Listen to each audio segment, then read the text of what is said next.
Welcome to Little Big Thumbs. My name is JP, aka Big Papa Thumbs, and we have been on YouTube for 1 full year! Woohoo! We are going to celebrate in 2 ways in this video. The first way is going to be doing our very first top 10 list, in which I look at my top 10, my favorite 10 games of the year 2021. And after that, we're going to do our very first giveaway. We're going to get to that part at the very end of the video, so make sure you stick around. And it's a day of firsts here at Little Big Thumbs. So stick with us, we're going to jump right into that top 10 list. This is the top 10 games of 2021 according to Big Papa Thumbs. And of course, any top 10 list is going to have its caveats, its restrictions, its sort of bumpers in the bowling alley of the list making. And I've got 2 of those for you in this video. The first is that the game has to have been released to retail stores, but between like late 2020 through to the end of 2021. So we've got approximately 12 months of a span of time there.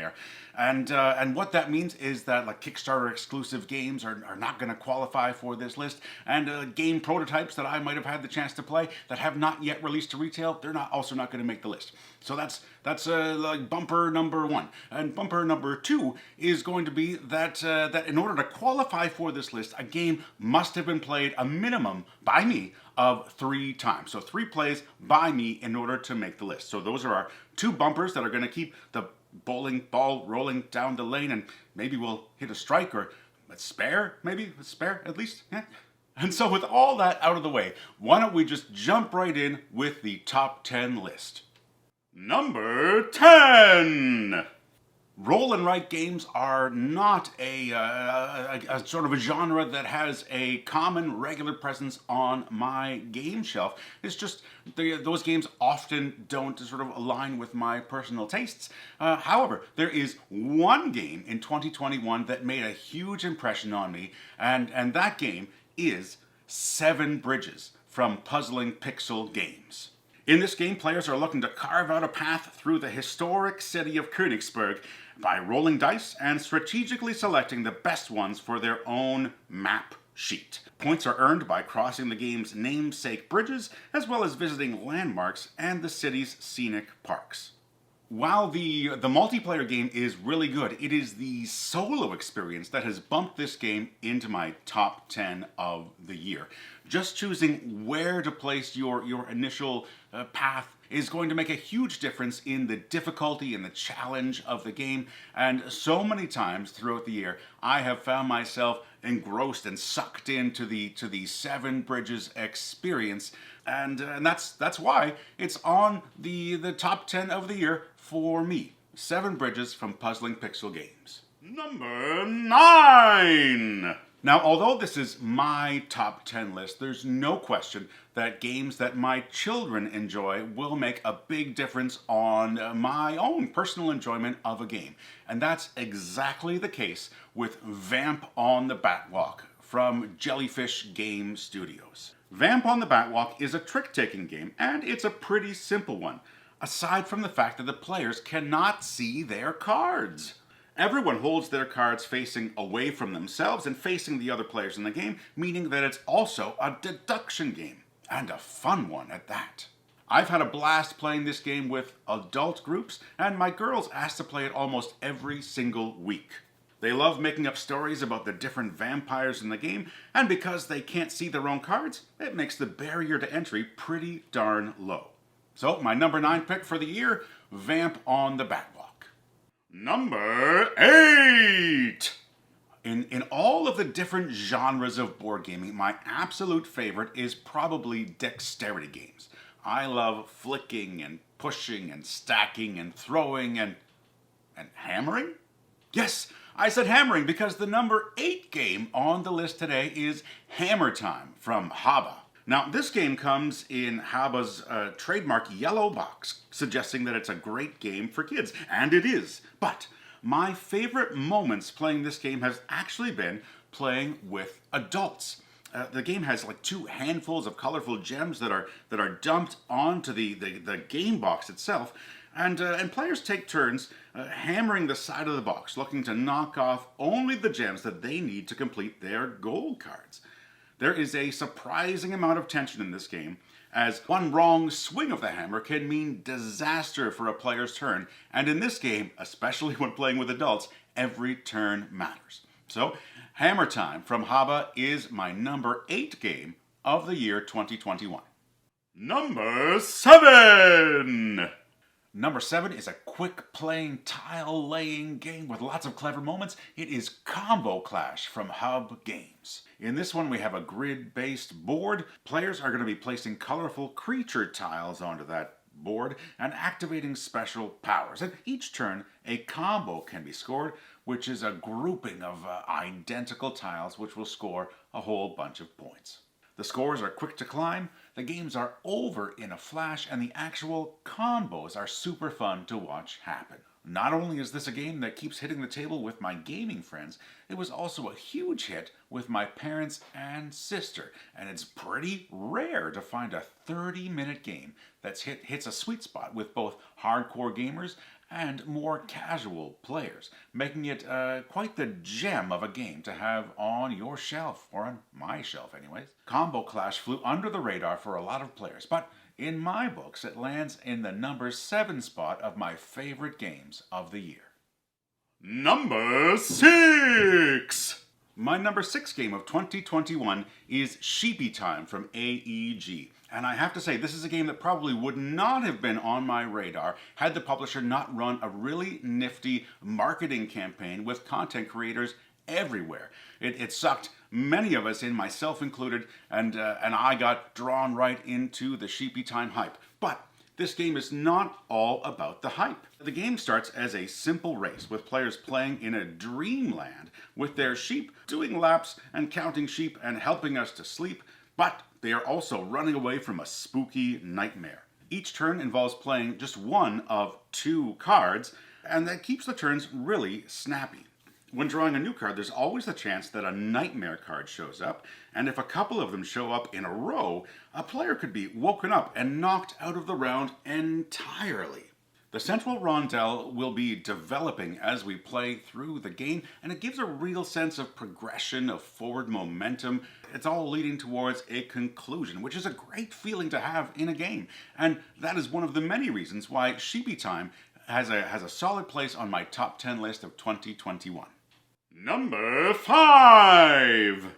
Now, I mentioned my love of dexterity games earlier in the video, and I have to say there was one game in 2021 that positively smashed all of my expectations, and that game is Catapult Feud from Vesuvius Media and Yellow.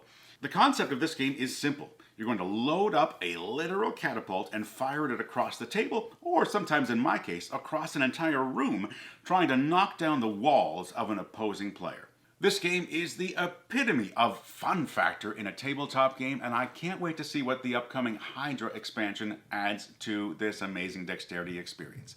Catapult Feud is on my top 10 of 2021 at number 5.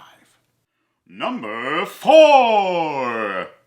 One of my favorite gaming experiences that I've ever had playing with my children is going through Zombie Kids Evolution from Scorpion Masqué. This is like a legacy style game with a boatload of stickers, and it's got cooperative play and is a whole lot of fun. But that's not the game that's on the list today.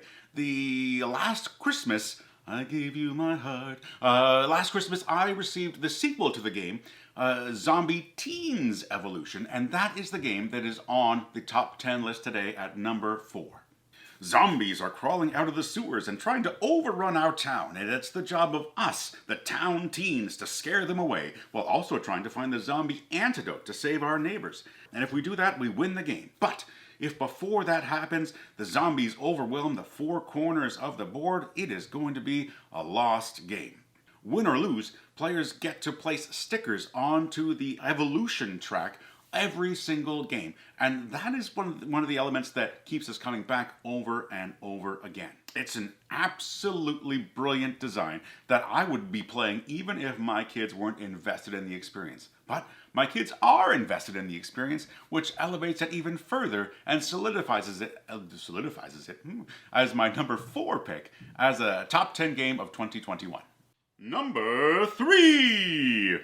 It seems like it's been years, maybe even decades, since I have played a truly great drawing game. But it's finally happened in the year 2021, as I experienced over and over again the joys of playing Monstrosity from Deepwater Games.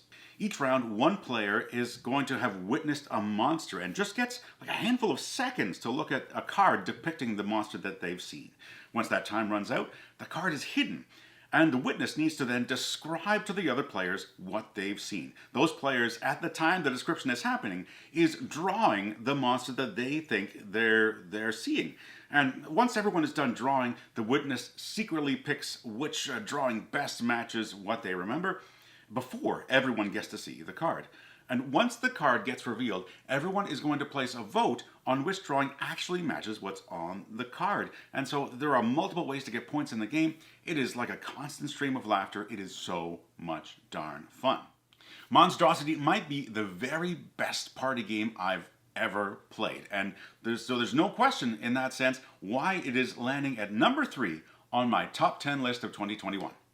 Number 2! Dinosaur games are everywhere these days, and because of that, it takes a really unique dinosaur game to stand out from the pack. And for me, the dino game that stood out from the pack most brilliantly is Fossilis from Kids Table Board Gaming. Now, I mentioned fun factor earlier in this list, and Fossilis has that going for it in spades, even before the game begins. Just setting up the game is a fun process, and it only gets better as we get along to playing the game. Players are digging and extracting fossils from the game's magnificent contraption of a board, using a set of tweezers to collect bones and attempt to reconstruct complete dinosaur skeletons. Although it's not technically a dexterity game, it certainly feels like one with all of the delicious tactile elements of pulling out those bones and trying to reconstruct your dinosaur recipes. It's ultimately, though, a pretty thinky game, and in true KTBG fashion, it also includes a simplified rule set for younger players, which I'm sure you won't be surprised to learn is a very important factor in how I pick the games to have on my shelf. So there it is, my number 2 game of 2021, Fossilis. And finally, number 1! So here we are, my number 1 game of 2021. What game is it going to be? Well, it is going to be The Lost Ruins of Arnak from Czech Games Edition. This is an Indiana Jones-style adventure game in which players have just 2 workers to explore the entirety of the board with its various locations and mysterious, hidden, secret things. Players are gathering precious resources and collecting cards to extend the options for those 2 lonely workers and trying to unlock the secrets of the lost ruins and meet whatever mysterious monsters lie within. Now, it did take a few plays for me to really peel back the onion of the Lost Ruins of Arnak and appreciate how brilliant this game design is. This combination of deck building and worker placement and resource management.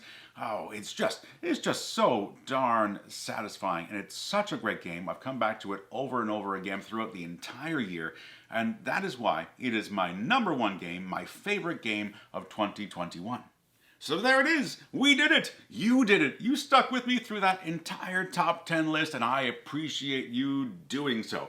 And so, as a reward, why don't we do our first ever giveaway here on Little Big Thumbs. And it is going to be for one of the games that appeared on that top 10 list. And that game is going to be for Catapult Feud from Vesuvius Media. But this contest isn't just for the base game. Oh no, it is for a complete early bird bundle from Vesuvius Media's upcoming Hydra expansion campaign. And it's going to include the base game, of course, but also the Siege expansion, the Artificer's Tower expansion, a set of 2 game mats, dice, ammo, the Holiday Ammo Pack, what is that? All stretch goals that are unlocked in the campaign, and the brand new Hydra expansion. This is a prize pack valued well over $100, and it can be yours for free potentially by participating in this giveaway contest here for Little Big Thumbs. And there are two things you need to do to enter this contest. The first one is that you need to be a subscriber to Little Big Thumbs YouTube channel. So if you haven't done that already, you can do that right now. And if you're already a subscriber, you're all set to move on to step number 2, which is to leave a comment in this video. And you can either let us know what your favorite game of 2021 was, or you can just look at my list and tell me which game from that list you are most excited to play. And if you'd like to say thank you to Vesuvius Media for sponsoring this contest, the best way to do that would be to hop on over to their campaign page and just hit that button to get notified when their campaign launches. It's a quick and easy thing to do, but it helps them a whole lot, and it's a great way to say thanks for helping us celebrate 1 full year here of Little Big Thumbs on YouTube. So that's it. Thank you for being a part of our first birthday anniversary celebration thing. We appreciate you being here, whether you've been here from the beginning or whether this is your first time checking out a Little Big Thumbs video. Thank you, thank you, thank you. And with that being said, whether you've got little players or big players, make sure that you're playing games that make your thumbs go way up. Bye for now.